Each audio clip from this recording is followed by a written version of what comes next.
Admiral Jake Morrison stood on the bridge of the ESS Valiant and watched the holographic display in front of him. 200 alien warships surrounded Earth like a pack of wolves circling their prey. The ships belonged to 40 different species, all members of the Galaxy Council. Their weapons were charged and ready to fire. Jake could see the energy signatures glowing red on his tactical screen. The ultimatum had arrived 3 hours ago, and now the Council was waiting for an answer. Captain Lisa Bennett walked up beside him. She was young for a captain, only 32, but she had earned her position through skill and courage. Her voice was quiet when she spoke. They want us to destroy our fleet. Complete demilitarization within 72 hours. If we refuse, they will do it themselves. Jake felt his jaw tighten. For 15 years, humanity had followed the Council's rules. Earth had accepted trade restrictions that damaged their economy. They had allowed Council inspectors to enter their research facilities and watch everything they did. They had even agreed to limits on how many people could live on their colony worlds. Meanwhile, other alien species expanded across the stars without any restrictions at all. The rules only applied to humans, but this new demand was different. This was not about rules or safety. This was about surrender. The Council wanted Earth defenseless and weak. Lieutenant Chris Palmer turned from his station. "The Council representative is calling us again." Sir Jake nodded. "Put him on screen." The view screen came to life. Ambassador Varel appeared, his reptilian face filling the display. He was a Korthani, one of the oldest and most powerful species in the Council. His crest flared with anger. "Admiral Morrison, your silence tells us everything we need to know. You are defying the Council. We have been patient with your species, but your recent military expansion violates our treaty agreements. You will comply with our demands." Jake stepped closer to the screen. "Ambassador, Earth has built exactly what the defense accords permit.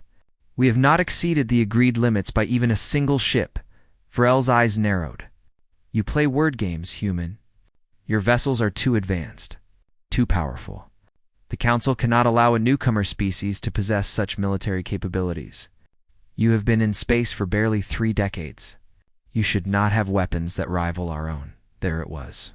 The real reason behind all of this. Humanity's crime was not aggression or violation of treaties. Their crime was competence. In just 30 years since first contact with alien civilizations, human engineers had created technology that matched species who had been traveling between stars for thousands of years.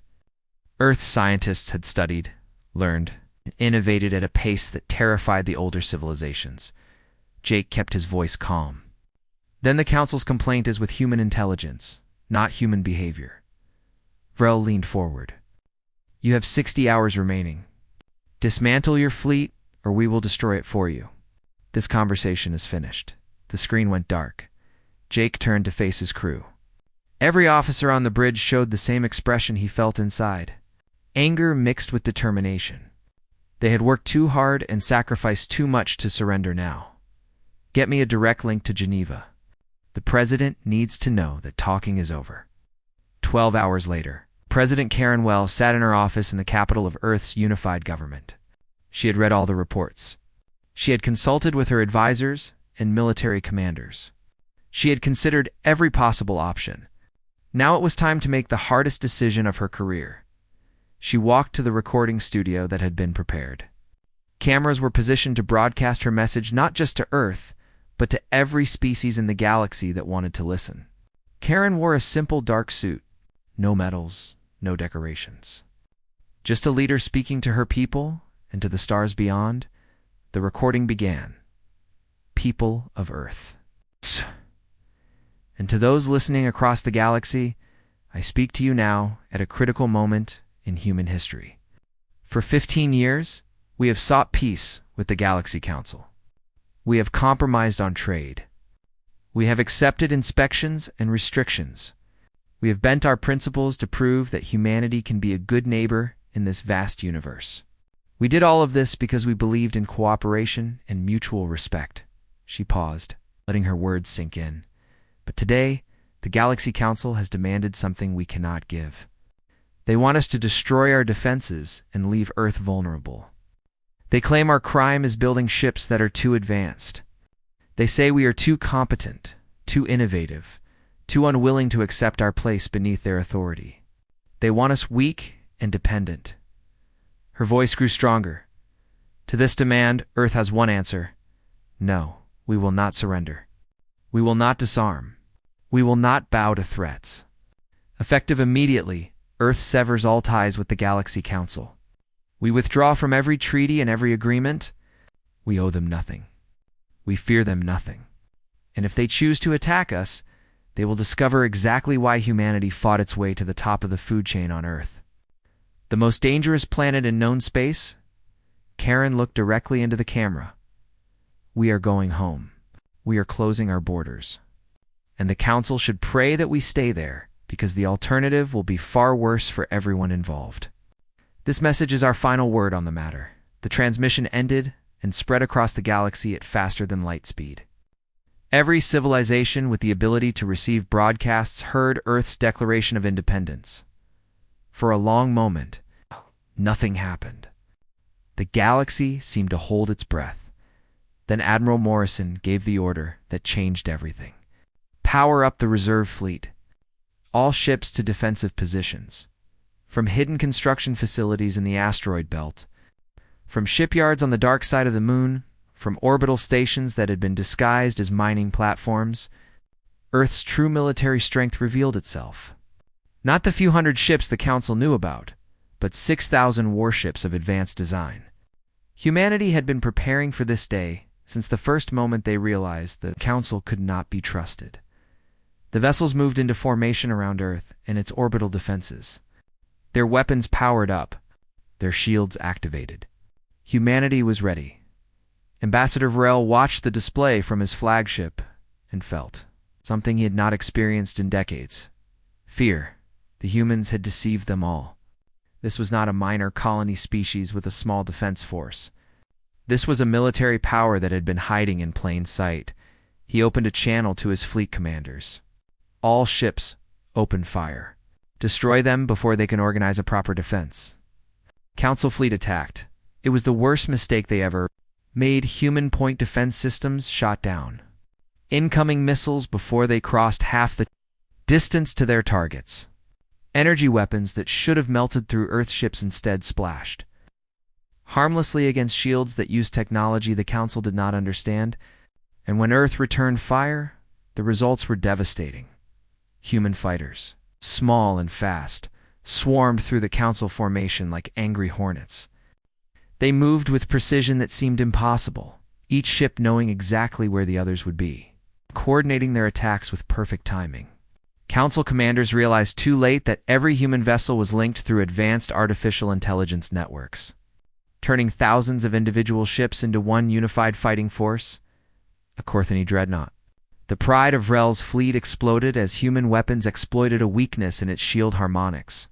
The massive ship broke apart, spilling atmosphere and debris into space. All around the battlefield, the same scene repeated.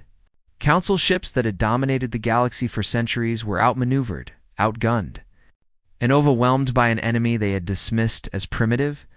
Commander Zethus, the Council's military leader, watched his tactical display in horror. Retreat. All ships, emergency jump to hyperspace. Scatter and run. Of the 200 ships that came to force Earth's surrender, only 63 escaped.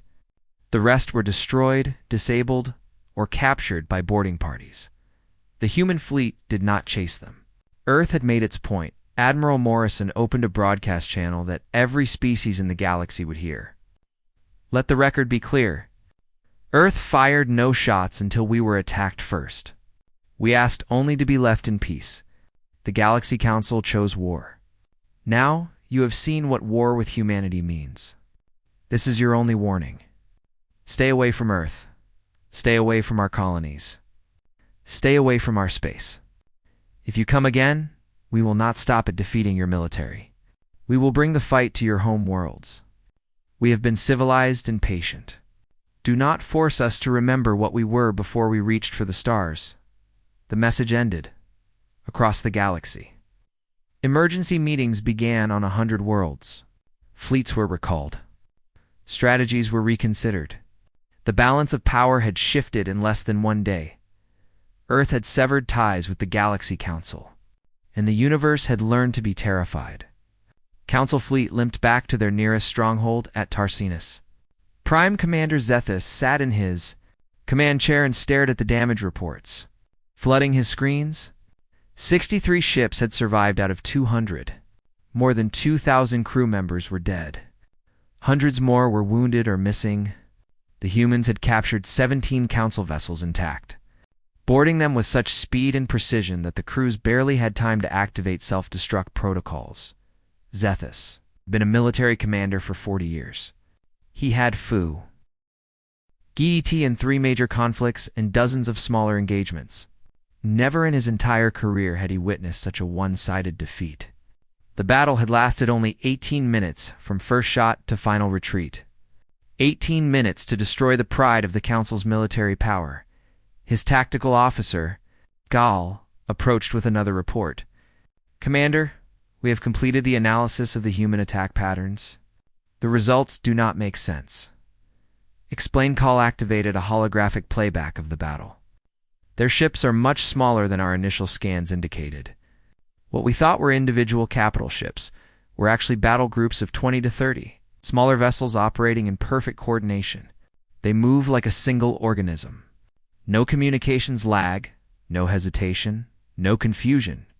How is that possible? Even our best formations require constant communication between ships. There is always delay, always some inefficiency." Call highlighted several human vessels on the display. Their artificial intelligence systems are not merely assisting the crews. They are fully integrated into every aspect of ship operations. The AI predicts enemy movements, coordinates with other ships, and executes combat maneuvers faster than any biological crew could manage. It is beyond anything we have encountered. Zethus studied the playback. "Show me their capital ships. Their dreadnoughts and heavy cruisers. Where were they during the battle?" Cole worked at his console for a moment, then looked up with confusion on his face. "Commander, they did not deploy any capital ships. Every vessel we fought was classified as a patrol craft, interceptor, or light frigate. Their heavy warships never left dock." The implications of that statement hit Zethus like a physical blow. The humans had destroyed his fleet using only their smallest ships. They had not even bothered to deploy their main battle force. It meant that Earth's true military strength was far beyond what the Council had witnessed. What else did we miss? What other capabilities are we unaware of? Before Kel could answer, an alert sounded across the ship. Multiple contacts appearing at the system's edge. Human signatures. Zethus felt ice run through his veins. Battle stations. Raise shields and prepare for combat. But the human ships did not attack. 3 vessels, smaller even than the fighters that had torn through his fleet, simply held position at the system boundary. They made no hostile moves. They just watched. One of the human ships sent a tight beam transmission directly to Zethus's flagship. The message was simple and devastating. "You are being observed. When you report to the Council, tell them the truth. Tell them that Earth could have pursued and destroyed every ship that fled. Tell them we chose mercy. Tell them not to mistake that mercy for weakness. The next fleet that comes for us will not go home at all." The transmission ended. The 3 human ships vanished into hyperspace as quickly as they had appeared. Zethus slumped in his chair. The humans had followed them home. They knew where the Council's military bases were located. They could strike at any time. And there was nothing the Council could do to stop them, Captain. Lisa Bennett coordinated Earth's defense operations from the Lunar Command Center. Banks of screens showed every approach vector to the solar system. Patrol routes were marked in blue. Sensor networks extended outward in an invisible web that covered billions of kilometers. Nothing could enter human space without being detected. Lieutenant Sam Cooper monitored the long-range sensors at his station. "Ma'am, we have another contact attempting to cross the boundary near Saturn. Chelan's science vessel, based on the energy signature." Lisa pulled up the ship's profile. "What are they doing?" Passive scans of our defensive installations. They are trying to gather intelligence without actually entering the restricted zone. Fire a warning shot across their bow. If they do not turn around within 60 seconds, disable their engines. The Shellen vessel received the warning and immediately changed course, fleeing back toward neutral space. Lisa marked it as the 14th probe attempt that week. Every major Council species had sent scouts to test Earth's borders. Some came with diplomatic messages requesting dialogue. Others tried stealth approaches or long-range scanning. All of them received the same response: turn back or face consequences. Sam looked up from his station. Why do you think they keep trying? We have made our position clear. Lisa leaned back in her chair. They are testing our resolve, seeing if we will blink. Every species in the Council has spent thousands of years playing political games and making compromises. They cannot comprehend a civilization that simply says no and means it. They keep probing because they expect us to eventually negotiate, and we are not going to. Negotiate not until they understand that Earth is not bluffing. We meant every word, President Wells said. Stay away from our territory or suffer the consequences. What they did not tell the Council, what Earth had kept hidden even during the battle, was the true source of humanity's technological advantage. 5 years ago, a deep space exploration mission had discovered something in the Kuiper Belt beyond Neptune's orbit. A derelict vessel from a civilization that had died millions of years before the Council even existed. The precursors, as human scientists called them, had possessed technology so advanced that even their abandoned ships contained wonders beyond current galactic science. Dr. Nicole Hayes worked in the xenobiology research facility on Mars Colony. Her laboratory was filled with samples taken from captured Council ships, biological specimens from a dozen different alien species. She had been studying them for weeks, looking for patterns, trying to understand the fundamental biology of Earth's new enemies. What she discovered made her hand shake as she compiled the report. Director Alan Foster entered the lab and found Nicole staring at a genetic analysis display. Her face was pale. What is wrong? Nicole pulled up a comparison chart showing genetic sequences from 17 different Council species. Look at this. These markers appear in every single species we have sampled. Every one. Korthani, Shellen, Teldari, Rexian. All of them share these exact same genetic sequences. Alan studied the data. That should not be possible. These species evolved on different worlds, in different environments. There should be no common genetic markers unless they all originated from the same ancestor. Exactly, and they did not. I cross-referenced these sequences against every database we have. These markers are not natural. They were inserted artificially. Someone modified the DNA of every Council species. Alan felt the implications of that. Statements settled over him like a dark cloud. Genetic engineering on a galactic scale. Who could do something like that? The precursors. It has to be. Look at the structure of these markers. They are compatibility protocols, biological programming. Each species has been modified to be dependent on specific resources or technologies. Resources that only exist in Council-controlled space or require Council-approved technology to synthesize. You are saying the entire galaxy is enslaved. Every species in the Council has been genetically altered to be dependent on the Council's infrastructure. Nicole nodded slowly. And look at this. She pulled up humanity's genetic profile. We do not have any of these markers. Our DNA is completely free of artificial modification. We are the only known species that evolved naturally without precursor interference, because Earth was isolated. We were too far from the galactic core. The precursors never found us, which means we are not just a military threat to the Council.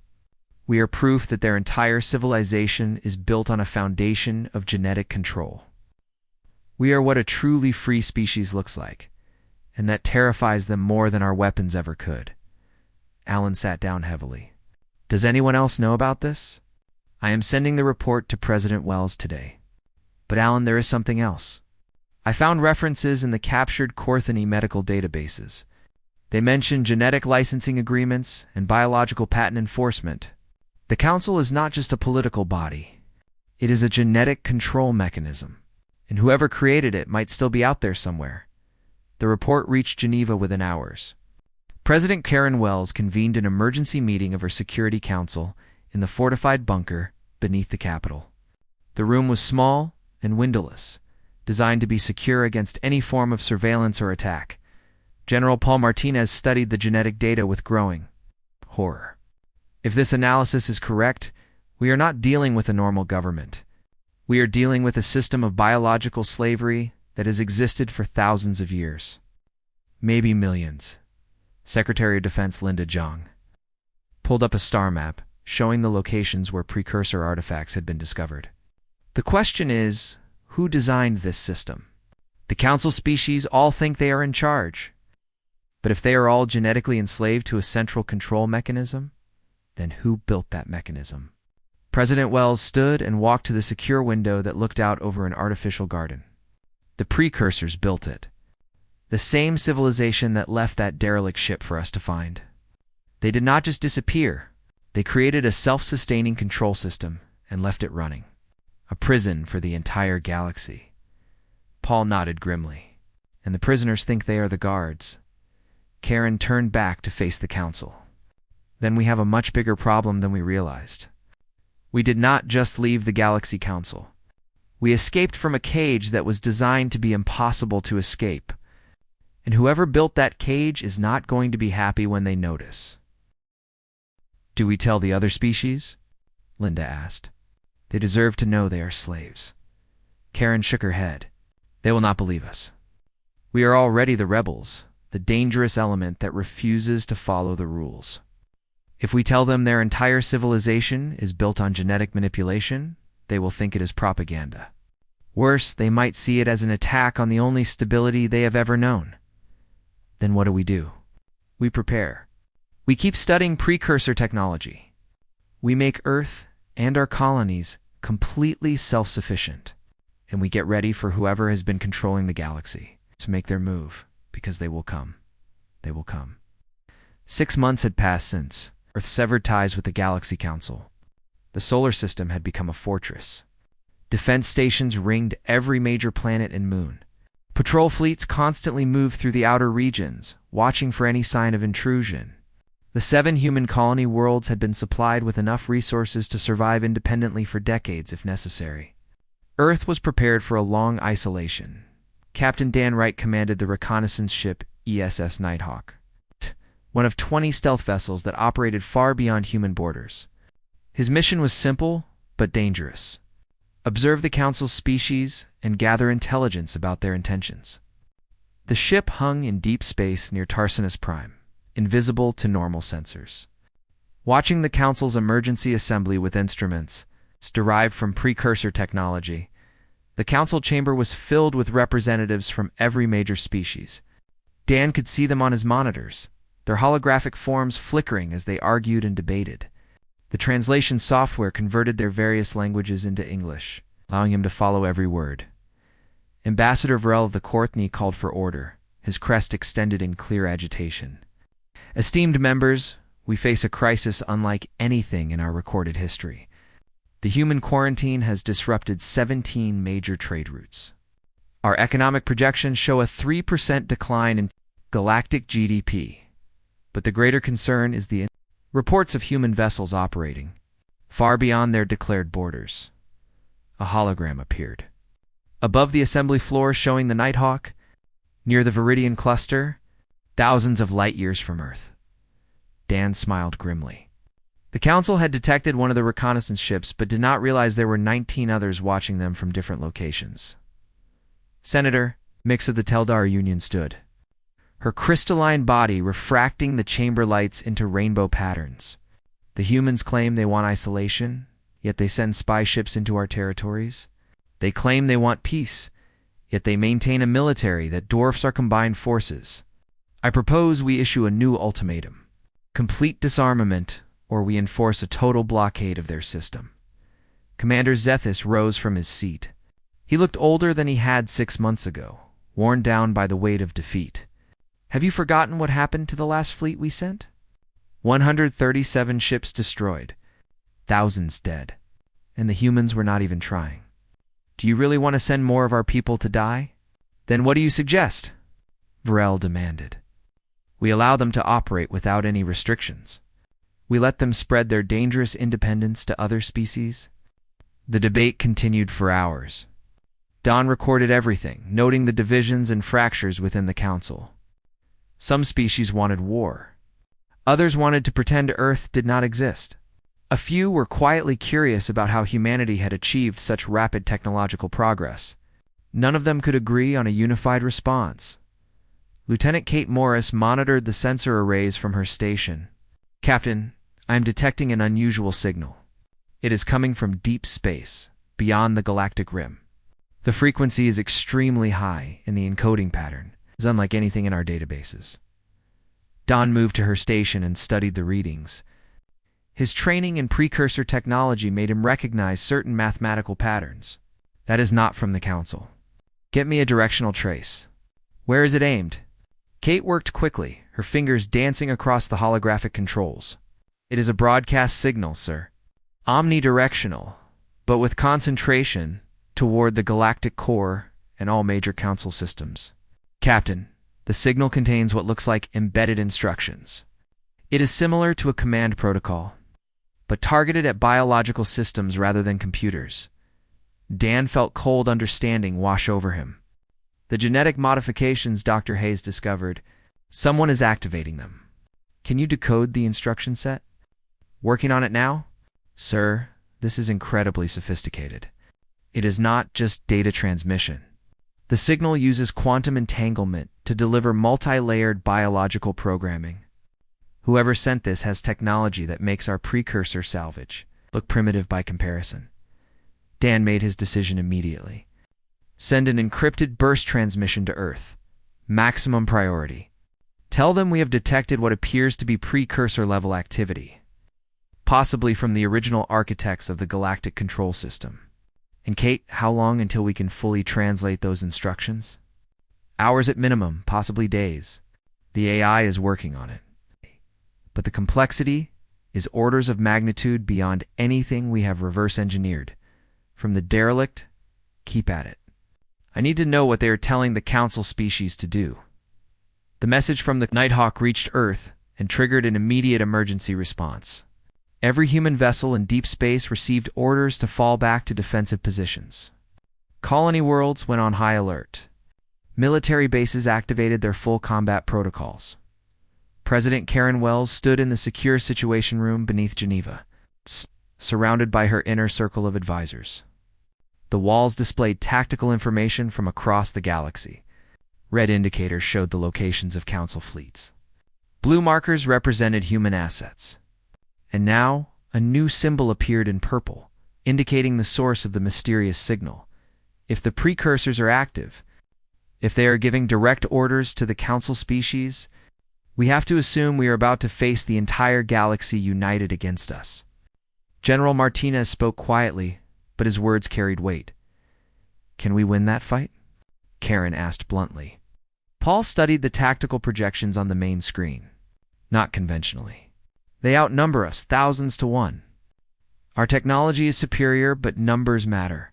If every Council species commits their full military strength, they could overwhelm us through sheer mass. Then, Linda Zhang leaned forward. We do not have to win. We just have to make the cost of attacking us so catastrophic that they look for another option. Mutually assured destruction? We let them know that if they come for Earth, we will destroy enough of their infrastructure that the entire galactic economy collapses. That is a bluff. Paul shook his head. We would never actually do it. There are too many innocent civilians. Billions of them. Karen met his gaze. They do not know that. And honestly, after learning about those genetic modifications, I am not certain anyone in the galaxy is truly innocent. They are all participating in a system of biological slavery. Even if most of them do not realize it. Admiral Jake Morrison's face appeared on one of the communication screens. Madam President, we have completed the translation of the precursor signal. You need to see this immediately. Put it through. The decoded message appeared on the main display.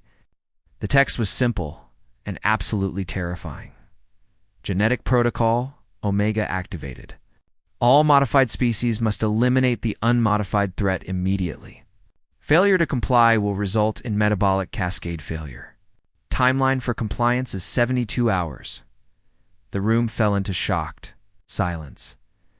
Nicole Hayes had been brought to the meeting to provide expert analysis. Her voice was barely a whisper. They are going to kill them. If the council species do not attack us, the precursors will trigger a genetic failsafe that will cause mass die-offs across the entire galaxy. Then they will attack. Karen's voice was flat. They have no choice. The precursors have turned every living being in the galaxy into a weapon and pointed them all at Earth.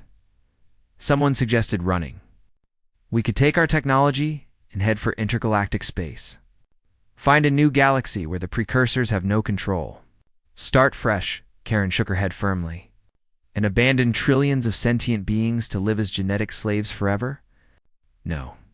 Humanity has always fought against impossible odds. We will not run. But we will not fight the way they expect us to. She turned to Admiral Morrison on the screen. Jake, how many precursor installations have we found in our exploration missions? 17 scattered across the galaxy. Most are derelict. But our scans indicate a few still have active power systems and functioning equipment. Karen's expression, hardened with determination. I want strike teams sent to every single installation. If the precursors want to play God with the galaxy's genetics, we are going to break their toys. All of them. Every single control node they have. Paul looked at the star map showing the locations of the installations. Some of those are deep in council territory. Getting teams there without being detected will be nearly impossible. Nearly impossible is not the same as completely impossible. Karen's voice was steel. We have 72 hours before the precursors kill billions of innocent people to force them to attack us. That gives us time to hit those installations and sever the control network. It is the only way to save both Earth and the rest of the galaxy. Linda pulled up mission planning protocols. We will need our best special operations teams. The installations will likely be defended either by automated systems or by whatever precursor. Forces might still exist, then we send our best. Karen looked at each person in the room.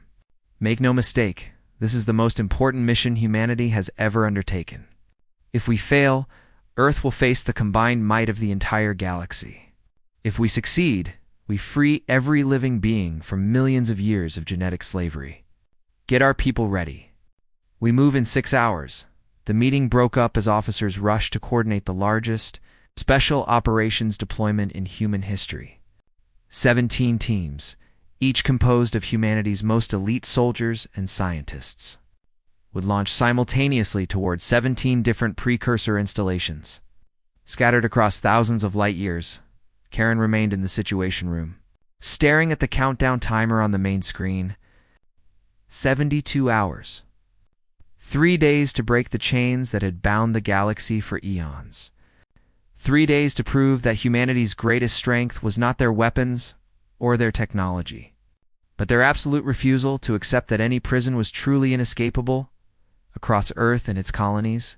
Special operations teams began their preparations. They checked weapons, reviewed mission parameters, and said quiet goodbyes to loved ones. They all knew the odds. Many would not return. But they also knew what was at stake, the freedom of every living being in the galaxy. And for that, any price was worth paying. The countdown continued 71 hours and 42 minutes. Remaining, the countdown had reached 48 hours when Strike Team Alpha departed from their staging point near Neptune. Commander Kyle Bennett led the team of 12 specialists, each chosen for their unique skills and proven ability to operate under extreme pressure.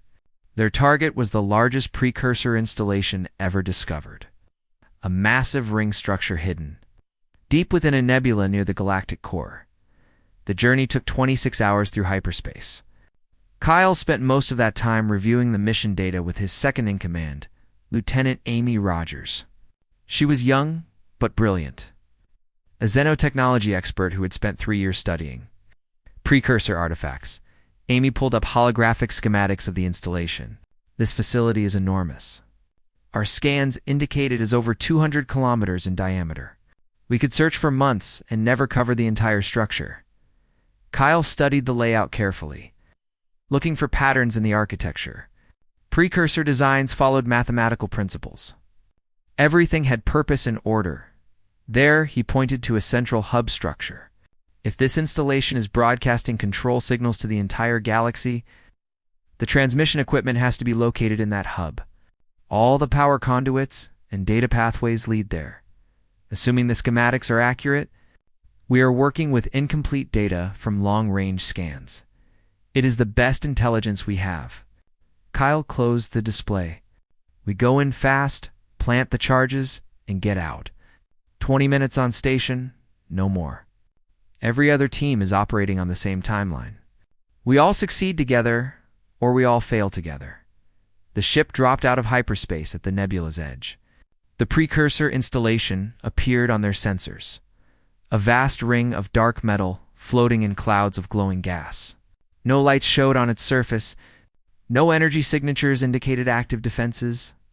It looked dead, abandoned for millions of years. But Kyle knew better. The signal they had detected came from somewhere, and this was its source. The team's insertion shuttle launched from the main ship and approached the installation. Using minimal thrust to avoid detection, they landed on an exterior platform near the central hub. The airlock door stood open as if waiting for them. Kyle led his team inside with weapons ready.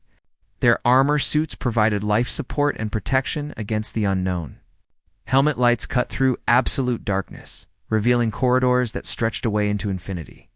The walls were smooth and metallic, covered in symbols that shifted and changed when observed directly. Amy scanned the symbols with her analysis equipment. These are not just decorations. They are active data displays. The walls themselves are part of the installation's computing system. Can you read them? Some of it. The mathematics are incredibly complex, but they follow recognizable patterns. This corridor appears to be a maintenance access route. If we follow it, we should reach the central control chamber. The team moved through the ancient structure, their footsteps echoing in the silence. Nothing stirred. Nothing challenged them. The installation seemed completely lifeless, but Kyle felt watched, as if unseen eyes tracked their progress through the darkness. They reached a massive chamber. After 15 minutes of careful movement, the space was spherical, hundreds of meters across, with catwalks and platforms suspended throughout. At the center floated a complex arrangement of crystalline structures that pulsed with faint blue light. That is the control system. Amy's voice was awed. It is still active after millions of years. Kyle opened a channel to his demolitions expert. Set the charges. We need to destroy this entire chamber. But before anyone could move, a voice spoke from everywhere and nowhere at once. The words were in perfect English. Unmodified life forms detected. Analysis complete. Species designation unknown. Genetic structure does not match any cataloged pattern. Conclusion is that you should not exist. Kyle spun, trying to locate the source of the voice. His team formed a defensive circle. Weapons trained on the shadows. A figure materialized on one of the central platforms. It was humanoid in basic shape, but wrong in subtle ways that made Kyle's eyes hurt to look at directly. The proportions were slightly off. The skin seemed to shift between solid matter and something else. The eyes held intelligence that was vast and utterly alien. A precursor. The first living member of that ancient race any human had encountered. The being studied them with what might have been curiosity. You are the unmodified species causing disruption. Earth humans. We received reports of your resistance to incorporation. An oversight in our initial survey protocols. Your world was cataloged as uninhabitable due to excessive biological competition and environmental hostility. Kyle kept his weapon trained on the being, but knew it was probably useless. We are leaving the galaxy alone.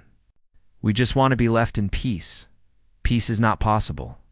The precursor's voice held no emotion. All viable species must be optimized for their designated functions. The protocols are comprehensive. Integration is mandatory. You mean slavery? Amy stepped forward. You genetically modified every species in the galaxy to be dependent and obedient. That is not optimization. That is control. The precursor tilted its head in a gesture that was almost human. We learned over millions of years that civilizations left to develop independently destroy themselves. War, plague, environmental collapse, resource depletion. The cycle repeats endlessly. We created the protocols to prevent such waste. Every species now serves its optimal function. They have peace, stability, purpose. They have chains. Kyle's voice was hard. You took away their freedom to choose. We took away their capacity for self-destruction. The modified species thrive under our guidance. They have eliminated war among themselves. They have stable populations and sustainable resource usage. They live in harmony because you programmed them to. Amy pulled up her genetic analysis data. You inserted biological controls that make them dependent on your system. You turned them into puppets and called it peace. We turned them into something better than they could ever become naturally. The precursor moved closer. Your species shows potential. Aggressive, adaptive, innovative. With proper modifications, you would make excellent explorers and researchers. We could reduce your tendency toward violence, increase your compliance with authority, optimize your neural architecture for problem solving. You would be valuable. Kyle felt rage building in his chest. You want to lobotomize us and call it improvement? We want to perfect you. Kyle raised his weapon. Here is what humanity thinks of your perfection. He fired. The precursor moved faster than anything organic should be able to move, intercepting the plasma bolt with some kind of energy field. The shot dissipated harmlessly. Destruction of this facility will not save you. The being's voice remained calm. There are hundreds of control nodes distributed across the galaxy. The protocols will execute regardless of your actions here. We know.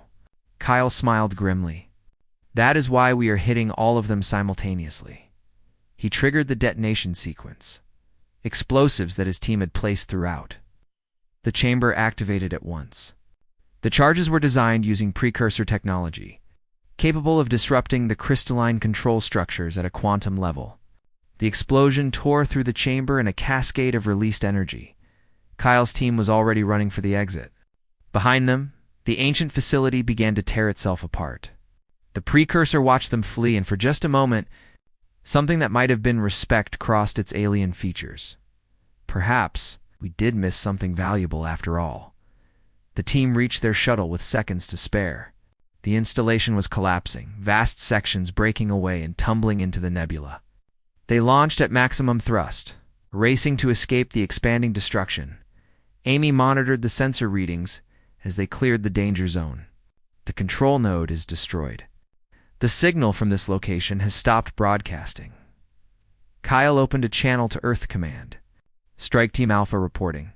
Primary objective complete. Installation destroyed. One precursor entity encountered but not engaged. Recommend all teams be advised that these facilities may still be inhabited. Across the galaxy, 16 other teams executed identical strikes. Not all of them succeeded. Strike Team Delta was caught by automated defenses and lost half their members before completing their mission. Strike Team Kappa encountered a precursor guardian that proved impossible to defeat. But they managed to destroy the control node before being forced to retreat. Strike Team Foxtrot simply vanished, their fate unknown, but 13 of the 17 installations were destroyed or disabled. The precursor control network, maintained for millions of years, was shattered in a single coordinated operation, lasting less than 30 minutes.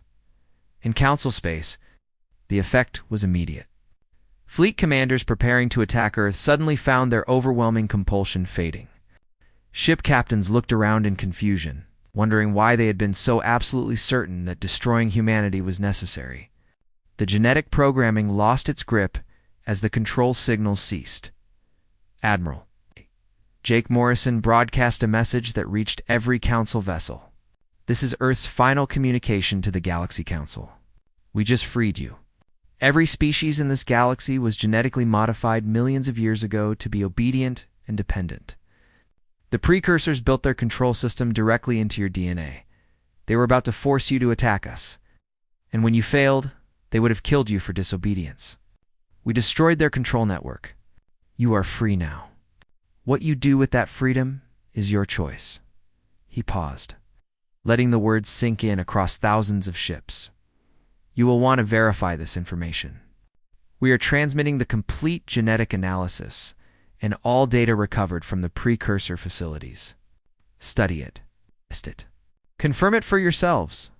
And when you finish being angry at us for destroying your comfortable illusion, perhaps you will thank us for returning your free will." The transmission ended. The galaxy held its breath once more. But this time, not in fear. This time in the first stirrings of genuine freedom. The council chamber on Tarsinus Prime erupted into chaos. Representatives from 40 different species shouted at each other in dozens of languages. The translation system struggled to keep up with the cacophony of voices. Ambassador Varel tried to maintain order, but his voice was lost in the uproar. Senator Mix stood on her platform, her crystalline form flashing with agitation. "This is human propaganda. They invented this genetic modification story to justify their rebellion. Against legitimate authority, Commander Zethus activated a holographic display showing the genetic analysis. I had my own medical team verify the data independently. The markers are real. Every species in this chamber has been genetically altered. The humans did not create this situation. They merely revealed it." A Vrexian delegate rose from his seat. "Even if this is true, the humans had no right to destroy the precursor installations without consulting the Council. They acted unilaterally and put us all at risk. They saved us." Zethus's voice was hard. The precursor signal was going to kill anyone who did not attack Earth. Billions would have died in 72 hours. The humans stopped it. The debate raged for hours. Some species refused to believe the evidence. Others demanded to know what else the precursors had hidden from them.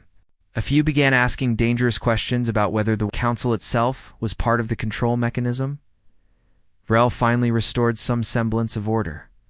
"Regardless of our opinions about human actions, we must address the practical reality. The control network is destroyed. We need to understand what that means for our future.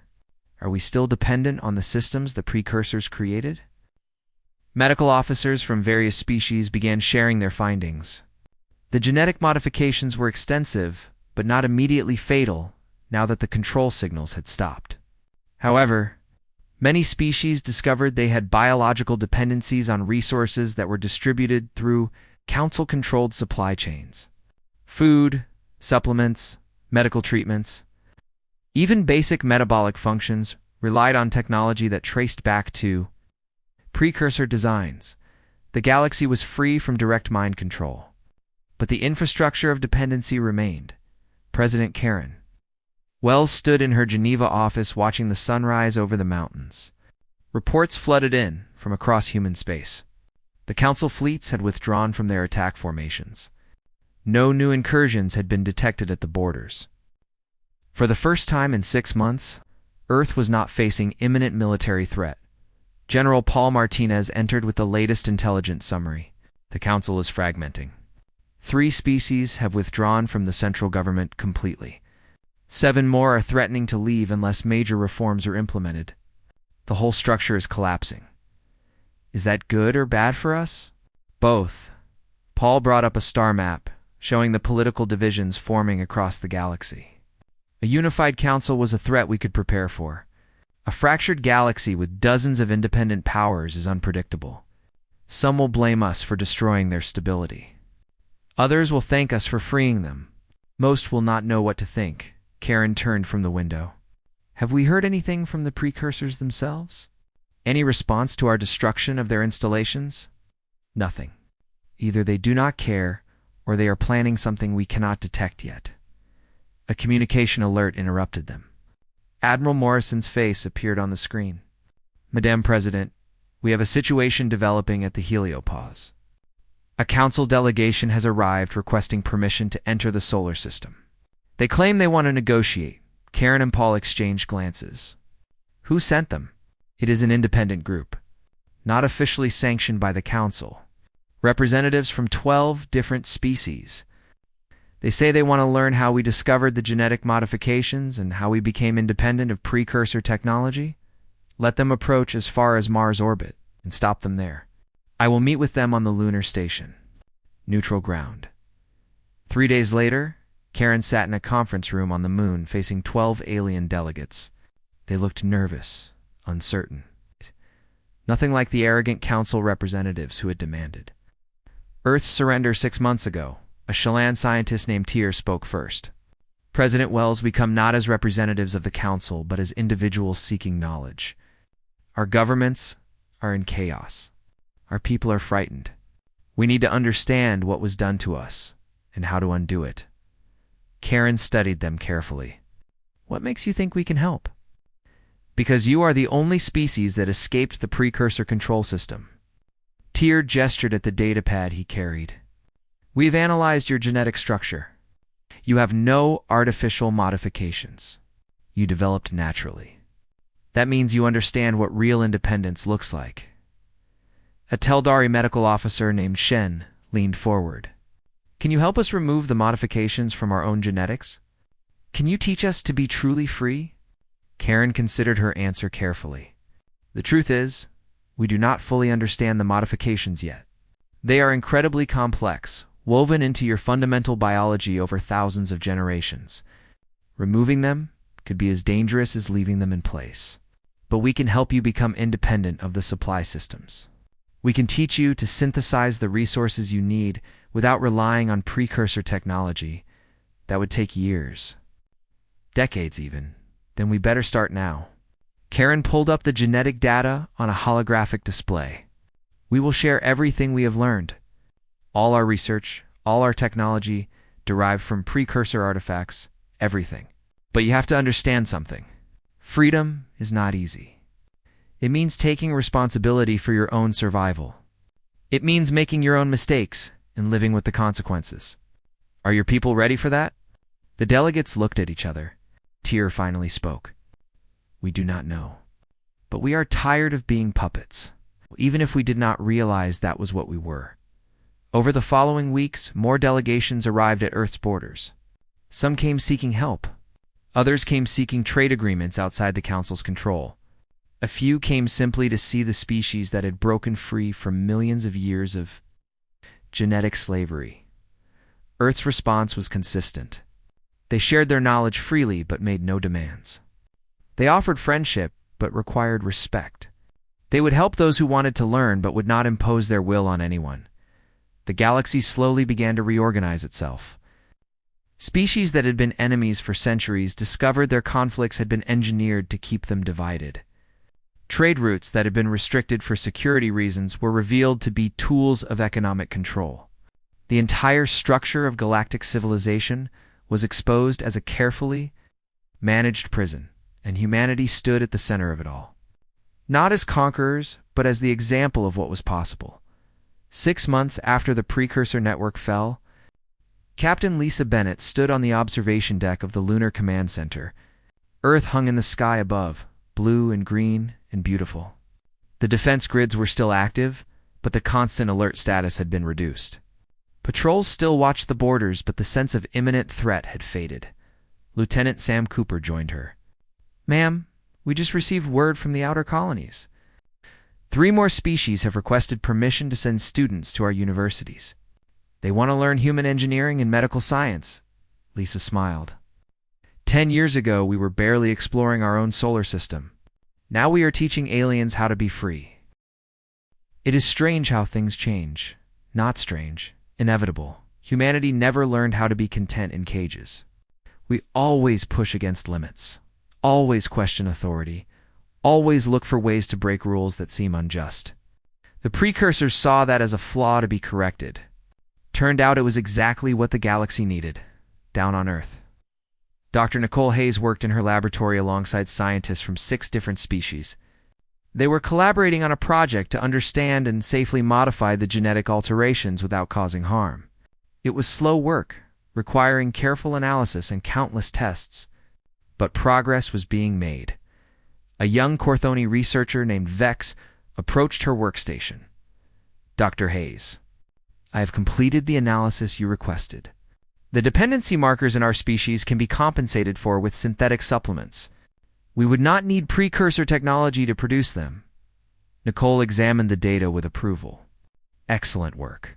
That means your people can become completely self-sufficient within a generation. Vex's crest fluttered. What Nicole had learned was a sign of happiness. My government will be pleased. We owe humanity a debt we can never fully repay. You do not owe us anything. Nicole met his eyes. We just showed you what was possible. You did the hard work yourselves. President Karen Wells gave her final address of the year from Geneva. She spoke to Earth, but knew the entire galaxy was listening. 1 year ago, Earth severed ties with the Galaxy Council. We were called rebels, criminals, a threat to galactic peace. We were told we had to surrender or be destroyed. Instead, we chose a third option. We chose freedom, and in claiming our own freedom, we revealed that the entire galaxy was living in chains. She paused, letting her words carry across the stars. Today, the galaxy is transformed. The precursor control network is gone. Species are learning to govern themselves without genetic programming forcing their decisions. It has not been easy. There have been conflicts, failures, setbacks. Freedom is messy and complicated, but it is real. And it belongs to all of you now, not because we gave it to you, but because you had the courage to claim it. Karen looked directly into the camera to those who still fear change, who wish for the old certainty even if it was slavery. I understand. Freedom is frightening, but it is also the only thing worth having. To those who are building new civilizations based on choice rather than programming, we stand with you. Earth will always be here, ready to help, ready to share, ready to defend the principle that every sentient being has the right to determine their own future. The transmission ended. Across the galaxy, on 1,000 worlds, beings of every imaginable form watched and wondered about their future. The precursor age was over. What came next was uncertain, dangerous, and full of possibility, and for the first time in millions of years. They would face it with their own minds, their own choices, their own freedom. Humanity had severed ties with the Galaxy Council and left the universe in terror. But that terror had transformed into something else. Hope. The hope that chains could be broken, that freedom could be won, that even the smallest species could change the fate of an entire galaxy. And in the end, that was the most human thing of all.